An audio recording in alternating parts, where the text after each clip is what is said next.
Okay guys, welcome back na naman sa aking YouTube channel. No? So bukas update kay Nightcrow, starting yan ng 7 AM ng umaga hanggang 9:10 AM ng umaga pa rin. So ano ba yung mga main updates? So dalawa lang yan. 12 new events will be introduced. Pangalawa, artifact, awakening content added. So makinig maigi guys ha. So yung artifact, alam nyo na yan, na-content na natin yan noong nakaraan. Syempre tataas din yung regarding dun sa awakening. Ayan. No? So based dito sa core, ito yan. So, kailangan din ng Frozen tier. 35 isa. Kailangan nila ng times 5. So, bali, 350 Frozen tier ang kailangan nila dyan. If hindi mababasag. 30% chance. Tapos, 100 Ancient Alloy. Kung hindi mababasag din. So, ibig sabihin, magkakaubusan yan bukas na stock. Pero dahil token yan, baka bumili sila doon. Okay? So, Morion, Frozen tier, Ancient Alloy, tas 500k gold coins. So, dahil medyo delay na to, nilabas kasi to nung kasabay nung glider, 'di ba? So medyo delay, baka yung awakening bukas is yung 4 na mismo. Pero sigurado ako itong dalawang to kasama. Or kaya baliktad ang gawin ni Nightcross. So wag mo na mag-hoard ng gustong i-hoard, pero parehong materials naman lang din ang gagamitin doon. Okay? So insist burner yan, tsaka compass mga bossing. Tapos yung pangalawa naman nila, itong Night's Training. Yan, yung 12 new events. So bukas times 2 yung country coins. Ang ganda niyan para sa mga alt nagde-daily. So dito may bigay na Rip Higher Tom. So ito pinakita ko na to sa live. Buti nakaipon na kayo. So kailangan nyo at least 20k kasi maganda tong Rip Higher Tom na to kasi kailangan mo mag-dismantle ng mga epic skill dito, di ba? So Orb of Fire. Yan, may isa pang transcend ng mount. So hanggang March 4 guys, itatak nyo na dito, lagay nyo na sa calendar nyo. Hanggang March 4 yung times 2 na country coins. Tapos check-in event, ito pinakamaganda para bukas kasi meron na namang Clemens na pag nagbasag ka ngayon, bababalik. So anniversary, 28-day check-in. So itong anniversary token, napakaganda niyan para sa libreng mount na 55 pieces. So 5 times per character.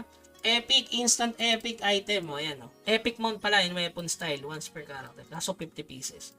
So, mamimili ka lang pala dito, guys. Kung epic ba or weapon style. Kasi binilang ko eh.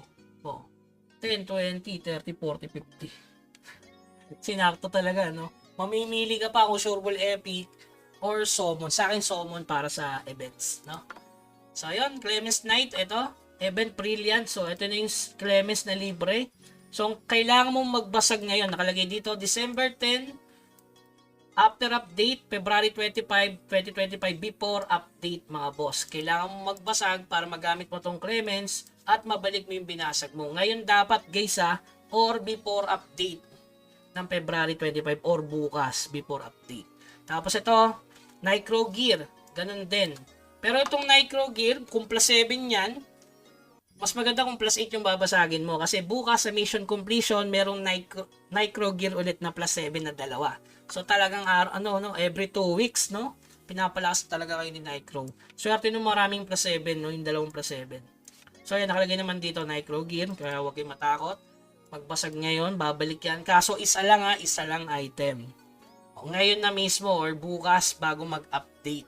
So ano yung oras ng update? 7 AM. Okay, so mission completion, yun nga, binanggit na natin yung Nightcrow Gear. Patulad lang din siya na dati, na kapag binasag mo bukas to guys mababalik ulit yung dalawa. So talagang mapa-plus 8 nyo yan sooner or later.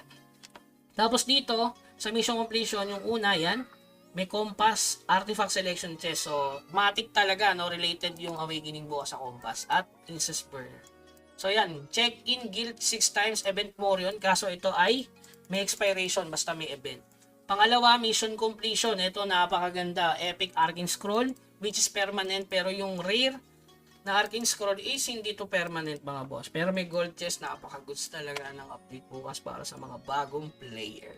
Complete daily quest. Ayan, Specialist Codex. So, Codex yan. Dagdag stats. Kasi mawawalan tayo bukas na yung stats, no?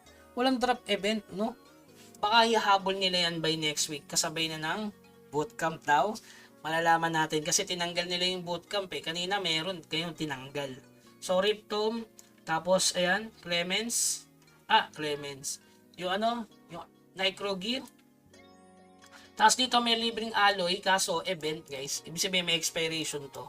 So, hindi mo rin siya ma-hoard. Kaya, hindi worth it na i-grind yung alt kung hindi pa mabubuo yung Ancient Alloy. Ganda sana kaso event eh. Clear Party Dungeon 15 times. Sa Fever Time, ito starting to 28 hanggang March. Grabe, 23rd. Sobrang tagal guys. No? So, Fever Time yan mga bossing. So, walang ano. Ha? 100% gold XP?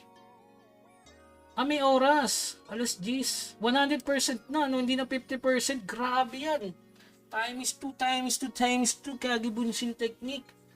Para sa isang buwan. Para sa global server guys. Oh. Times 2 XP. Ganda niyan. Kaso yun nga lang 4 hours. Pero at least 100%. Oh, yus yan. Mga boss. Ayan. Oh. February, March 2nd, March 7, March 9, March 14, March 16, solado na nyo. March 21 and March 23rd. May mga specific lang. Okay. So, may specific lang guys Okay. Pero solid. Hanggang March 23rd. Halos isang buwan. Tapos yung huli, syempre itong 1 year anniversary. So, kailangan mo mag-post sa Discord. Merong lalabas na Nitro Gear. Ayan, announcement tuwing sa Asia is alas 11, alas 3 at saka alas 10 ng gabi.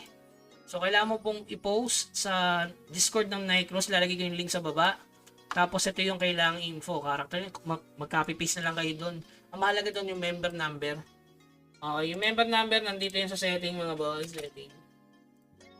Account, tapos, ayan. Number, copy mo lang. Yun na yun mga bossing. Okay, yung reward dyan, more yun ulit. Moonstone. At saka mount selection times 2. 6 time kailangan mo sumali ata participation count. Mas marami, mas masaya. Para makareceive ng special reward. Hindi ka kaya makakanto. Mapipili ka kaya dito o para sa lahat na yan. Kahit hindi ka sumali kaya. Kasi syempre yung alt ko hindi sasali. Diba? So ayun. So yun lang yung patch note mga bossing regarding sa bootcamp. Parang na-cancel eh. So sayang kasi nakalagay na yun sa mga dito na excluding yung bootcamp ngayon nawala bigla. So ibig sabihin mala-mala pa sa next week yung bootcamp pero tingnan na lang natin kasi lagpas na ng February. Wala silang update para sa first quarter nila dito. Kasi nakalagay naman dito kasi update roadmap eh. 'Di ba? Ito tapos na. Rapier and bootcamp wala pa yan pagsasabayin nila sa March. Itong dalawa. Kasi first quarter yan guys. Ibig sabihin, January, February, March. Okay? So, yun lamang guys. Keep grinding. Huwag kalimutan mag-subscribe sa ating channel. Hanggang sa muli. Paalam. Yung regarding nga pala sa anniversary, March 11 guys. March 12. Yung saktong anniversary.